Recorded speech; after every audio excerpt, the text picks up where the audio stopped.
Evening, everyone. Time for another couch side chats with Max and myself. So, what do you want to talk about today? I think today the topic probably should be tomorrow's meeting. For anyone that's considering standing for council, be careful what you wish for. Tomorrow's meeting, there's 29 items that we're discussing, and that compiles 1,376 pages, which basically is nearly the 3 reams of paper here.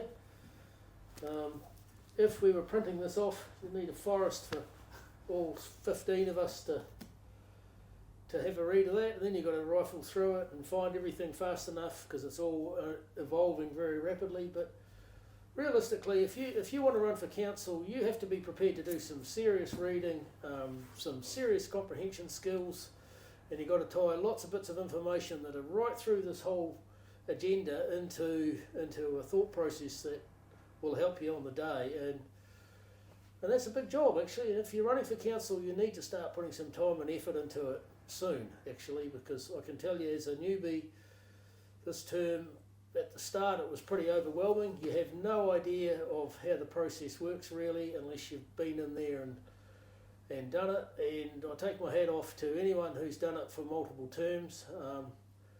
It probably does get easier. I've found it's got easier as I've got to the end here. Yeah, going through your apprenticeship the first 3 years, it's a big difference. There is an element and of that. There are those that are running for mayor who've never been into council meetings or wanting the top job right up. That's a hard ask.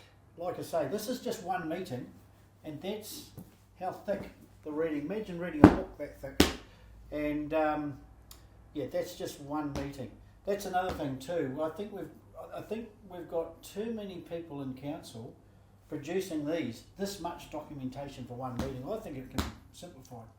Just like us two fellas, it needs to be slimmed down. Yeah, man. Just imagine that. Hey, we could win in both cases there. So, but when I first got onto council, we all get a computer now and it all gets sent electronically. But can you imagine before that, we got sent this by courier in the mail just a few days before the meeting. So can you imagine a book this thick that you had to read? Actually, that's a good point, Murray. I never touched on that. So as your common garden variety councillor, when you come in, the meeting round starts with what they call strategy and operations meeting now, and all of this stuff comes before you, and then it does a cycle around all the different community boards, the various committees, and it comes back to council for a final decision. That's something that nobody explained that to me at the start, so it took me a while to figure that out. Probably the second round of meetings I started to put that together, because nobody tells you things like that, which is quite important. But as an incoming councillor, you'll get all of this information just 3 working days, 4 working days maybe before a meeting, and then you'll get those working days. You'll get a weekend, so you spend your weekend burrowing your way through all of this stuff, which, if you want to do it, that's what you have to do. You have to be prepared to put that time in, because otherwise you won't achieve anything. That's right, yeah. So that's the hard yards of council that no one sees. There's a little bit more in council too. If you go shopping and you tend to go for 20 minutes, you give yourself 40 minutes, because you get stopped on the street and discussed a lot of things, don't you? You do. You get a lot of phone calls. So it's not just the meeting time, it's the phone calls, going to meet people.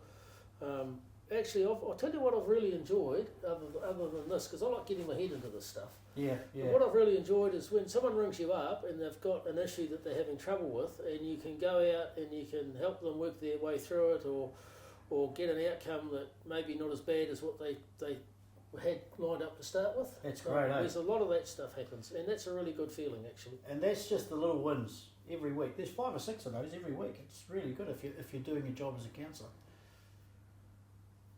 Well, I think that covers it really for now. I think we don't want to bore people to death tonight too No. But we will touch on the Tim Tams.